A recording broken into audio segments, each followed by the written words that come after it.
مسلمانانو کې یو شور شرابه جوړه ده جی 2025 ختمېدو والا دی 2026 شروع کېدو والا دی یو بل ته مبارکباد لګي خوشحالیانې مناوي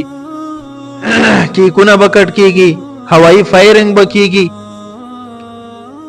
دی مسلمانانو ته وایم چې اول خو د مسلمان اسلامی کال هغه د محرم الحرام نه شروع کیږي د جنوري نه شروع کیږي دویم مونږ تاسو ویلې د کلمه لا اله الا الله محمد رسول الله د کلمې مقصد دا چې مونږ به د نبی له صلوات و سلام وروړل شوی دین باندې عمل کوو مونږ د دین پابند یو مونږ آزاد نه یو پکې چې څه د خوخي کونا مونږ به هر عمل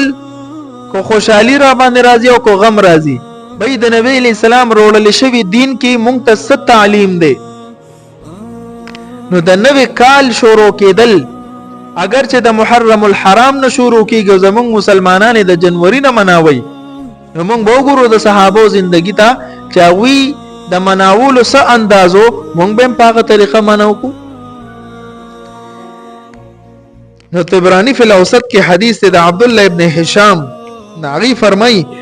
كان اصحاب رسول الله صلى الله عليه وسلم يتعلمون هذا الدعاء اذا دخلت السنه او الشهر کله چې به اسلامی کال شروع شو یا اسلامی میاش په شروع شو صحابه کرام به دا دعا ویلا اللهم ادخله علينا بالامن والايمان والسلامه والاسلام ورضوان من الرحمن وجوار من الشیطان مطلب دا دی چې الله دا نوې کال یا دا نوې میاش چې په مونږ رااله دا امن اور ایمان او سلامتیا سره په مونږ تیر کی اعمال صالحه سره په مونږ تیر کی او الله خپل قربت پکې را نصیب کی خپل رضا پکې را نصیب کی رضا والا اعمال را نصیب کی او د شیطان دا وسوسونم پکې حفاظت وکي د شیطان د چال چلنم پکې حفاظت وکي وګوره دا دعا منقول لا چې کله اسلامی کال شروع شي یا اسلامی میاشت شروع شي صحابه دا طرز عملو موږ هم دا دعا وایو او بل دیمان الله خوشحالي مناول کی کونه کټ کول هوایی فایرنګ کول جانی مالی نقصان هم پکې کیدی شي او ته دې تسوجو کوي او صاحب عقل لپاره دا کافی ده چې مثلا تقدیر کې زمون په ایمان دی لیکل شوی دی چې د فلانی سړی عمر 50 سال لې فرض کا ته خو پته نشتا او تقدیر کې فرض کې لیکل شوی چې 50 کال عمر دی ده او 30 سال خو پوره شوی دی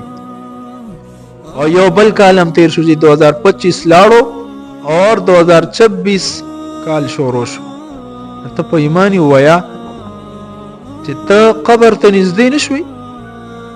د الله حساب کتاب ته نږدې نشوي مرګ ته نږدې نشوي نو کله دا سوچ کړی دی چې بای زه خو رو قبر ته ور نږدې کېږم مرګ او احتساب ته نږدې کېږم دې لپاره مې تیاری کړې دي کنه زړې دون الوی عدالت ته ور نږدې کېږي دې لپاره بس تیاری کوي کو نه وکي تیاری خدا هر سړی هغه ته پخپل پاتره مونږ ته د خپل تیاری پاتره چې مونږ څومره د آخرت تیاری کو او د دنیا تیاری زموږ څومره ده یو صاحب عقل سره به بده باندې خفګانو کی چې بای زه خبر ته نږدې شم لا کې کو نه کټ کول خوشحالي مناول ډول باجې غول دا خدا عقل خلاف خبره ده بلکې نوې کال د نوې عزم رهنمایي راکې مونږ ته چې دا کم کال تیر شو دغه با کې دې شي الله ما ډېر خپ کړی ډېر ګناي کبیره به مې کړی ګناي صغیره کې به مبتلا شوم ما هغه باندې توبه وباسو هغه استغفار وکړو الله ته وجاړو او د نوې کال نه نوې عزم وکړو چې ان شاء الله العزيز په دې نوې کال کې به د الله په خصوصي فضل ز تکبیر اوله نفوت کوم 15 وخت مونږ به په مسجد کې تکبیر اوله سره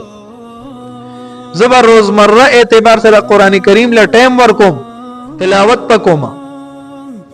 خپل کار بم کوم خپل تجارت بم کوم او د نیکو اعمالو د اخرت د تیارې یو نوې عزم یو نوې اراده دا کمال دی اوس نوې کال خون به مو کې چې تبکه منځونه شروع کې تا په عبادتو کې لګو پیدا شي د الله ته تعلق جوړولو کوشش وکي زم ان شاء الله دغه عزم لرما چې تکبیر اوله بنا فوت کوم ان شاء الله د موس پابندي بکوم د تلاوت پابندي بکوم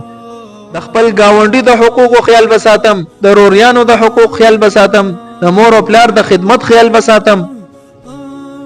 ظلم بنکم پر دې حق بنوهم رشوت بنا اخلم دا قسم اراده او عزایم پکار دي الله رب العزت موږ ته د عمل توفیق را نصیب کړي